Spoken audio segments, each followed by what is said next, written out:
please, if you'd like to hear a little bit more on it, just shoot us an email and we'll send it through to you. If you've got any questions while I'm going through the presentation, please feel free. At the bottom of the page, you'll see a Q&A section. Fill it in there and I'll try and get back to you with an answer right away. If not, we'll email you and get back to you as best as we can. All right, let's get going. I think they've got a few people on here. Yeah, let's get going. All right. Okay, I'd like to cover on the webinar just a few items that we have here, just about the mountain gorillas, your big day, the trek experience that you'll have, some hints for your trip, what to pack, the do's and don'ts, activities that you can do in and around Uganda, what to expect from Rwanda itself, planning info, and the differences between Uganda and Rwanda. But we'll get into that as there. And if there are extra things you'd like to know, please just, as I said, shoot me an email with regards to this. Well, here's the map of Uganda and Rwanda. So you've got Uganda at the top, Rwanda underneath. So the gorillas themselves, they are fascinating from multiple aspects. As you probably know, they do have 98% of a DNA match to us. They are omnivores and they do get to a ripe old age of 35, which is fairly substantial. 4 to 6 feet tall, so quite sizable in themselves. Beyond impressive is their size when you get close to them. So yeah, you'll know who's boss. The wild population themselves, about 1,000 at the moment, not overly there. So, and hence the word endangered with them. You know, your permit that you pay for goes towards the protection of them. They have a 24-hour protection around the clock, basically. So the numbers are increasing. You know, one of the main areas that we've got for them is the Virunga Mountain area, which is a range of extinct volcanoes, which borders on the Congo, Rwanda, and Uganda. The remainder of the population is in Windy, which I will cover quite considerably here. It's where we spend a lot of our time and we really enjoyed it. And Windy is part of the impenetrable national forest. Impenetrable it is, you'll understand. The mountain range itself starts at about 8,000, getting up to about 13,000 feet. So yeah, we'll get into it, but this here, Uganda itself has Murchison Falls in the north, and I'll mention a couple of names to you that'll pop up later on down the line. Budongo, which is over here, and then you've got Kibali, which is further down. Queen Elizabeth National Park, some of you may have heard of it already. One of the main reasons for it is on the Rift Valley itself. Then you've got Windy here, right down on the south, and of course we've got Rwanda. But let's get on to some other stuff that I'll cover. Let's get on to your trek. So we'll get going. On the day of your trek, you'll have an early morning start. Your guide will take you to the meeting point. And that just depends on the point or location that the family that you've been assigned to when you sign up. I'll get into the signing up or the permits a little bit later. This can be anywhere along the road closest to where the guides think the family is located. And, you know, it's enjoyable. The drive sometimes 10, 15 minutes away, can be up to an hour and a half away. But most of the time you'll be, if you put your permits in time, be about 15 minutes. Once you get into the area there, you'll be associated with your wildlife guide and you'll have the chance to hire a personal porter. Personal porters are the fellows that you're looking at the top right-hand side that are from the local village in the area that the gorillas are. $25 is what a porter will run you out at, and highly recommended from multiple aspects. They'll carry your pack for you. They'll carry whatever gear you want to take with you. They'll assist you from slipping and sliding on the trails. It's a rainforest after all. The other aspect is that the money that you're giving to them actually goes to them personally over and above the permit, because the permit, some of the permit price actually goes to the village. So you'll be supporting their family directly by hiring one of these. So hiring one of them is highly recommended. You know, starting your hike, depending on where you are, most of the time you'll be starting in an area like you see here. And this goes through what you're looking at here is a tea plantation that the locals have. So you'll have trails to start off with. If not, you'll be ducking straight into the bush. And the guide themselves will have a machete to actually open up for you and make the walk reasonably easy. I won't say extremely easy, but reasonably. As you can see here, the scenery is beyond phenomenal. You know, the picture that we were showing here on the left-hand side, she was actually our guide. Absolutely phenomenal lady. So once you get in about 10 minutes of the gorillas, you'll be asked to leave your backpack behind. The reason for that is you do not want to be bringing stuff with you when you get in close contact with the gorillas. You'll only need the necessities that you want to take pictures, cameras, and, you know, spare batteries, SIM cards. Definitely more SIM cards than you'd think, because you'll take way more pictures than what you think. You probably won't need your water bottle at the time because you're only going to be with the gorillas for an hour. So, you know, with that in mind, you might have a few questions about what to expect, where. So feel free to shoot me an email, you know, Q&A at the bottom over here. Now, one thing to remember, plan carefully with what you're wanting to take with you, because if you leave your pack behind on there and you have to go back to it once you're with the gorillas, this is considered part of your hour. So make sure you have your equipment planned and ready to go with you. So when you put your pack down and you're with the gorillas, that's it. Stay with them. Don't think about going back to your pack. That is one of the most important tips I have for you on that. Yeah, so big moment itself. Wow, I cannot say enough about it. You would have received a lot of information prior to getting to there about the size of the group, the family name, how many babies, things like that. So once you get in there, you know, they'll be spread out in amongst the bush, and you'll be overwhelmed to a point. But one of the things that struck us the most was probably the intelligence behind the eyes. You could almost see them, you know, thinking when they were inside there. They are totally oblivious to you as the human in amongst the group. They ignored us completely, which was phenomenal. The babies carried on with their daily lives, playing in the leaves and nursing on mum. It was amazing. I cannot say enough. One huge tip that we have for you, don't forget to look at the small details. In the beginning, yes, I totally understand that you're going to be overwhelmed just because of the sheer volume, size, location, everything. Their teeth, being near them, everything. Just stop, look, listen. It's phenomenal. Use your senses, use your smell. It's important. I cannot emphasize that enough. Listen. The grunts that they have, the communication is unbelievable. The big old silverback, I mean, he'll just issue one grunt and the whole family gets up and moves as one unit. The communication is unbelievable. You know, they have 25 distinct vocalizations, probably talking about all of us, but, you know, they move off on, you know, a couple of deep rumbles and off they go. As you see here, they just relax and enjoy it. The little guy on the top left-hand side hitching a ride on mom's back, just exquisite. I mean, we loved it. Do you need to fear them? No, not under normal circumstances. Although the silverback male is fairly intimidating, yep, I'll admit it, I was intimidated. He's a big guy, he really is, but they've been habituated over the years, visited by humans, so you do not have to worry about it. The guides are unbelievable. They're in tune with what they are. They interpret the signals of the animals themselves. You know, they just don't want to make the animal experience any distress. So, you know, you look at this guy here eating away, he's just totally ignoring us. You know, they enjoy it immensely. The guys, the experience they see with us. What are your chances of seeing them? Pretty good. The reason we say that is that the guides in the evenings will know where they've bedded down.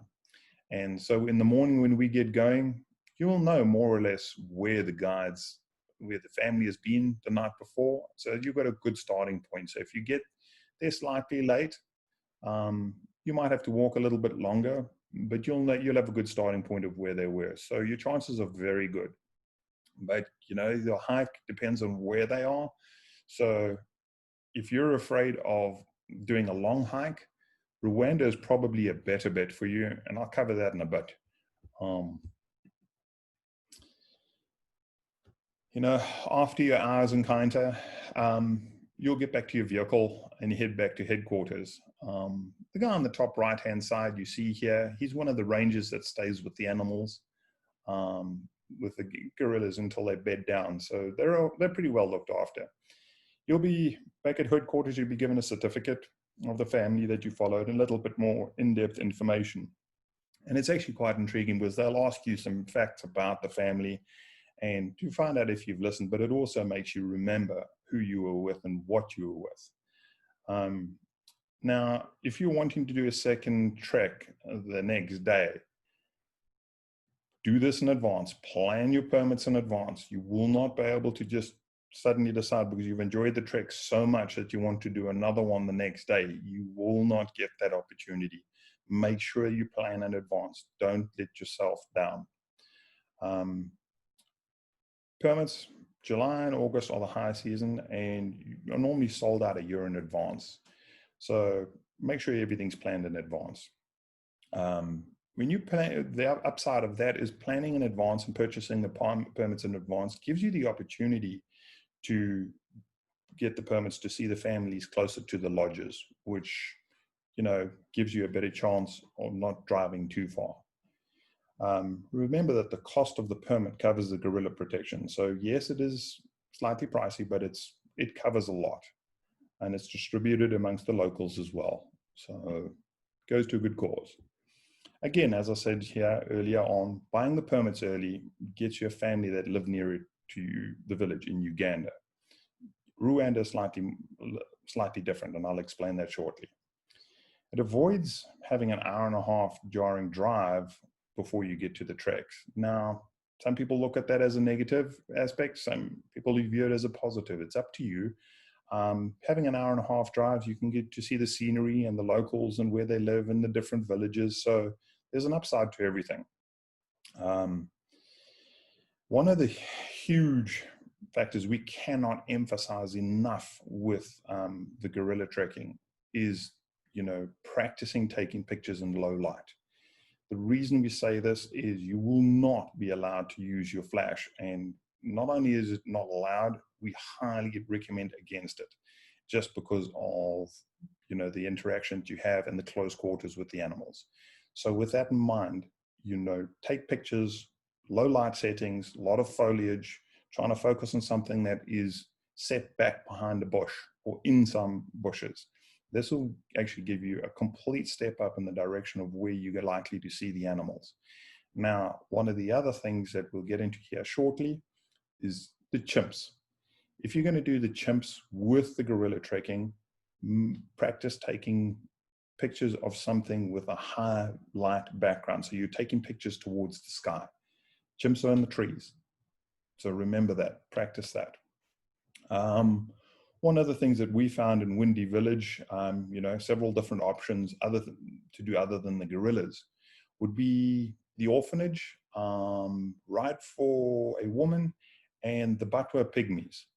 Of those three, I would highly recommend actually, the Ride for a Woman. This project employs the women themselves to sew different items and weave, and you can watch them and talk to them while they're doing it and actually buy the items from them themselves right there. No third person involved, and they'll actually sign the item for you. It's a very, very phenomenal and a personal touch to your trip to Uganda. The other thing that we can recommend is choosing a lodge that's near the forest, especially when you're able to travel in June or early December. So the reason for those 2 dates is that's on the cusp of the rainy season, and you'll be starting there. Often the gorillas can be found on the outskirts of the lodges themselves or on the edge of the jungle. So you can actually watch them with your binoculars from the lodge. So that's a good thing to keep in mind. Uganda and Rwanda.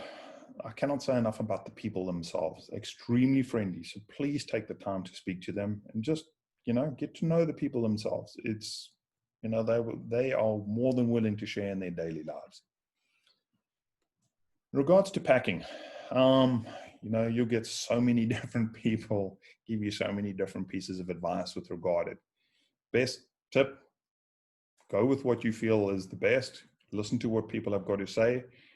Don't pack too much, but there are certain items here. Leather gloves is one of the ones that we would highly recommend, especially, trekking in there. You're going to slip, you're going to grab something, it's going to have a thorn on it. Having a glove on is going to be a good thing to have. Hiking boots, preferably waterproof. Don't forget, it's a rainforest. Now, that being said, when you get there and you don't want to wear your waterproof boots, there is the option of buying what we call Wellingtons, or commonly referred to by us as gumboots. But make sure you take your own boots with you. The reason why I say that is you might not be able to find a pair that fits you. All the guides and the porters wear the gumboots, and they're actually pretty good. The other things that we can recommend: rain jacket, poncho, insect repellent, and a headband. Keeps the sweat out your eyes when you're hiking down there. Long pants, long sleeve shirts, protect you from the sun, number one, and also scratches and getting hooked up on the bushes. Remember, no bright colors, folks. Keep it down, keep the tones neutral. You don't want to stand out like a sore thumb. One of the huge things that we can recommend to folks, especially if you're wearing, like me, glasses, try and switch up to contacts. Poldy found out the hard way, and this is why we're being able to recommend to you now. Her glasses fogged up quite considerably in the jungle the whole time, so she was constantly cleaning them. So it reduced her visibility. If you can switch up to contacts, ideal. It'd make your life a lot easier. Also wear a hat. The reason is, as you can see by the picture over here, you're in the open walking up to the jungle. So, and the sun is pretty hectic because you are close to the equator, so don't forget that. The other aspect of this is please, please, please, please listen to your guide's instructions. They are an integral part of how you will enjoy your trek itself and your experience with the gorillas. They are so in tune with the animals, what they're feeling, what they, where they're going to be heading. The guides themselves will put you in a position that is safe, easy to react with the animals. The rule of thumb is a 20-foot, is where you're going to be away from the animals. But if you're sitting down or kneeling and the gorilla gets up and walks past you, your guide will motion you to just stay where you are, and you'll be very surprised how close it'll walk right past you. And if the gorilla is going to sit, that's fine. Just listen to your guide. Again, just limit your eye contact with them. A normal procedure. You don't want to be intimidating the animal. Well, I'll show you didn't. No talking or shouting. The animals are much like you and I. If you get people that are loud and noisy, you tend to want to move off. And the whole reason you're there is to be with them. You don't want them moving off from you. Again, keep the camera flash off. It's important. One other thing that you're going to have to be aware of, though, is even if your trip is planned and you're going to get there, if you're sick in any shape or form, sneezing, runny nose, flu, anything like that, you're not going to be able to go on the hike. The reason for that, of course, as you know, the gorillas sharing so much of our DNA are susceptible to the diseases we have, and their immunities are not built up to it. So you will not be allowed there, and the guides are pretty strict about that, and we highly condone, we support that 100%. So please just remember that. One of the other things, common activities to do when you're in there going to Uganda to trek with the gorillas is, of course, the chimps.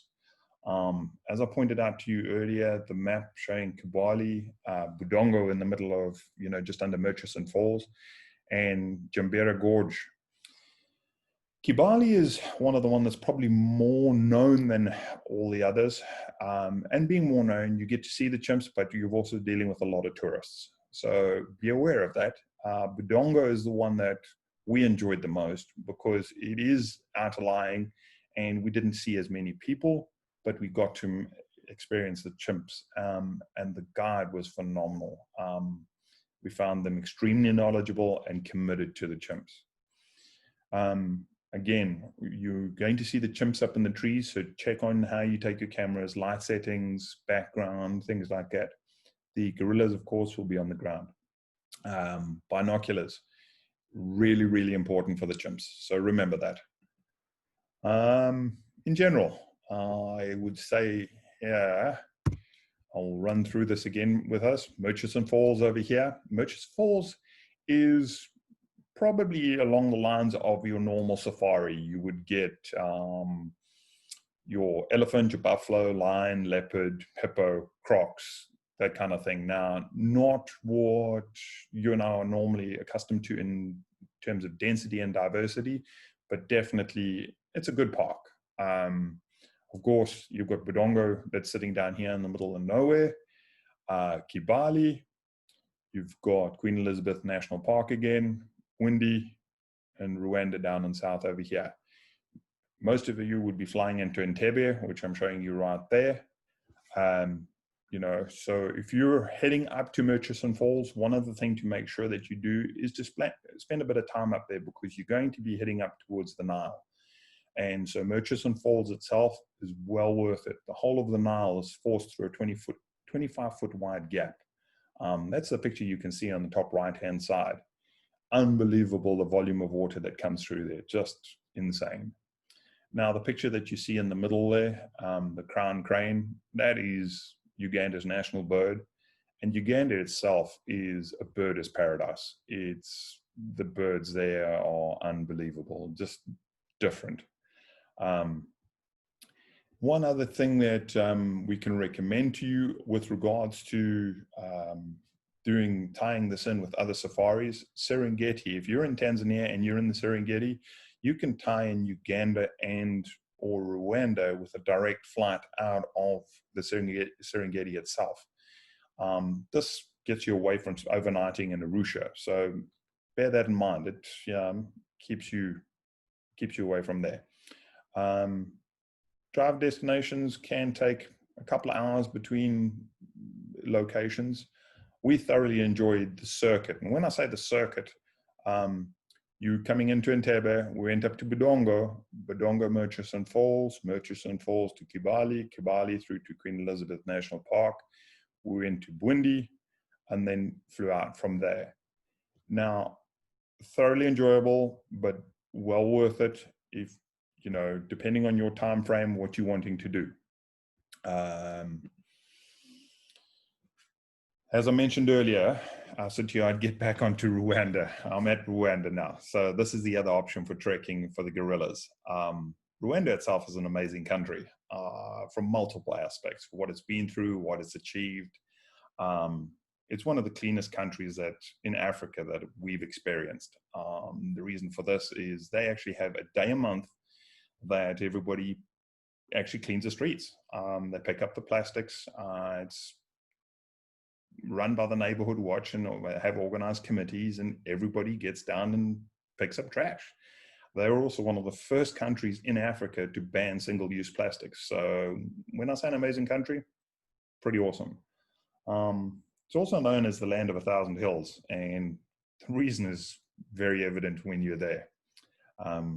Kigali is the capital that you would actually be flying into, and 2 to 3 hours from Kigali is your gorilla base, if you want, and that's where you'd be trekking from.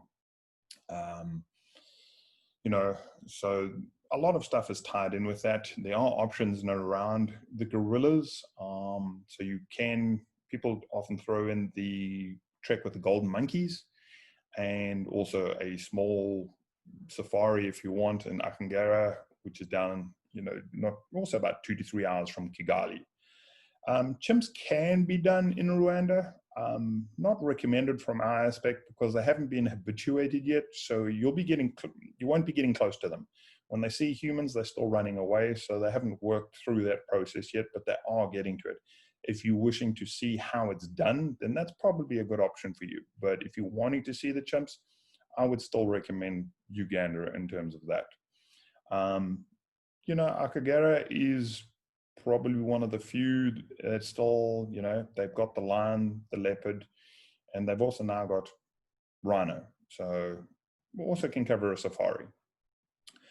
Rwanda, as you know, went through the genocide between the Hutu and the Tutsis back in 1994.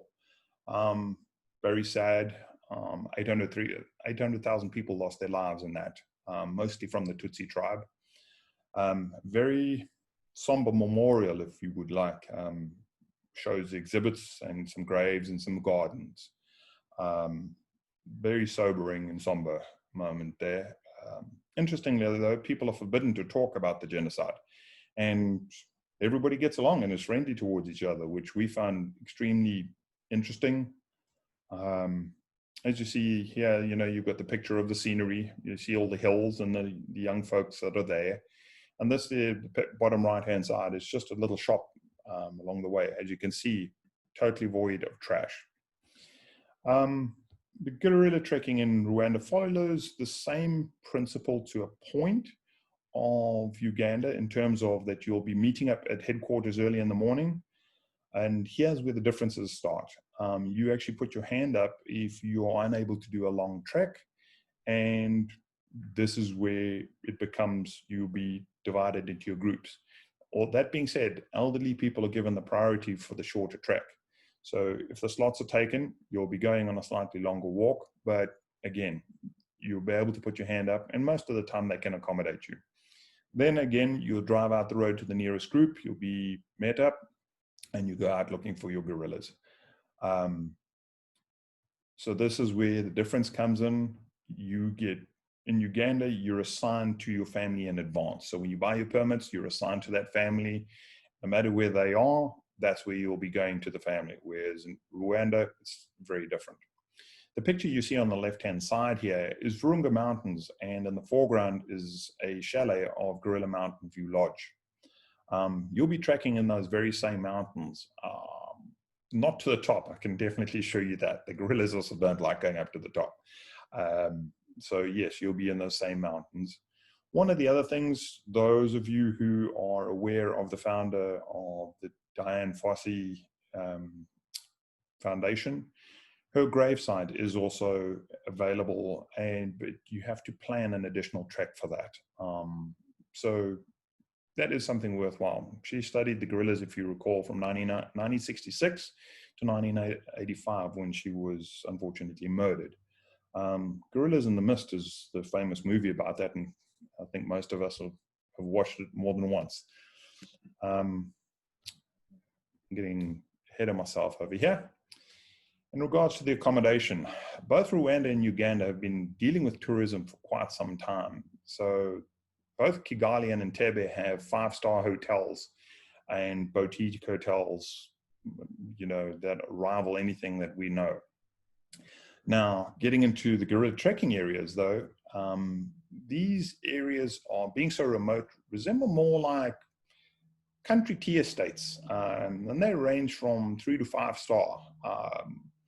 Still good, but you definitely get to experience the country more than what you get to out of a hotel. And so for us, it's unbelievably beautiful. As you can see in the bottom right-hand picture, this is one of the estates that you'd be at, the garden on the top right, and these are the bungalows that you'd be staying in. So again, quite nothing shabby at all. So this picture here is the epitome of the kids and the people that you'll see. They'll be waving at you all over. That's why we say, take the time, talk to them. They would love nothing more than a bit of your time, just to have and show you around.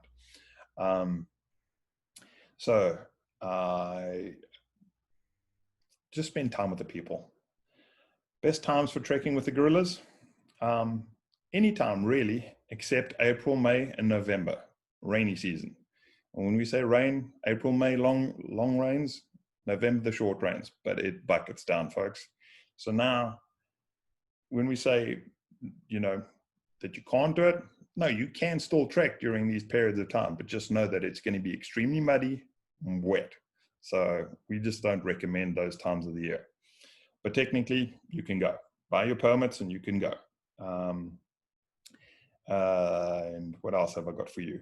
We advise vaccines and the visa applications and all the rest of it. We'll help you with all of that. It's all online, but we'll give you definitely a hand with that.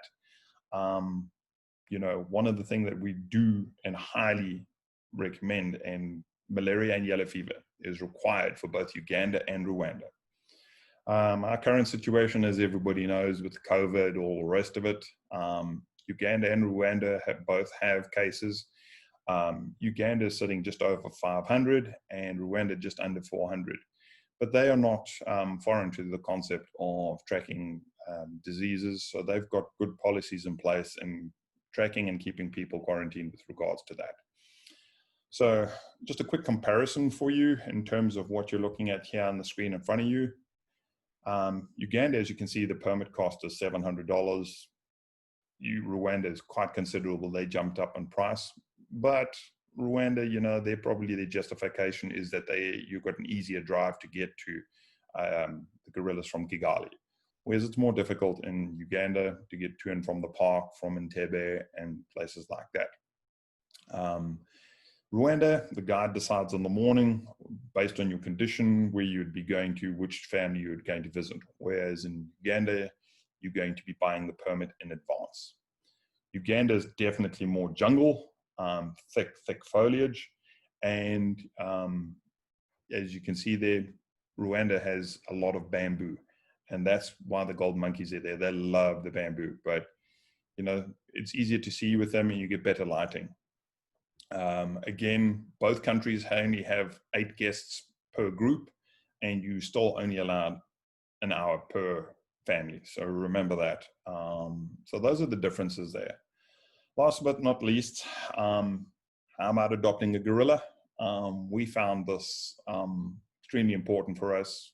Just, yeah, it's the way we are. But if you would like to go above that and make a donation towards a gorilla protection, depending which way you want, scientific research or helping communities, there are many different channels to do that.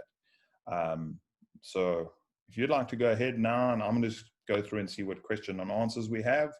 If you're thinking of anything while I'm dealing with others, please feel free. So let's just see here who I've got. All right. How long is the climb to see the chimps? The chimps, depending on where you're going, Budongo, they'll drive you to an area where they were, and you'll hear the vocalization. So it's more on flat ground, and you'd probably do anything from half an hour to a 2-hour hike into the jungle to see them. So the chimps is a fairly flat trek. Very enjoyable. Kibale was probably the same. We spent a lot of time with the chimps in Kibale, which was interesting. Another question here, do you have the best of health to climb to see the gorillas, meaning no arthritis, etc.? Is it safe to walk, and how many hours before you meet them? Again, that's Rwanda to a T.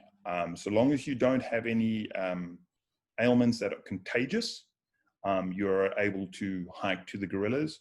Your health itself, in terms of arthritis and that, Rwanda is the one to do. They will take consideration in terms of your health, and they'll allocate you to the closest family and the shortest hike.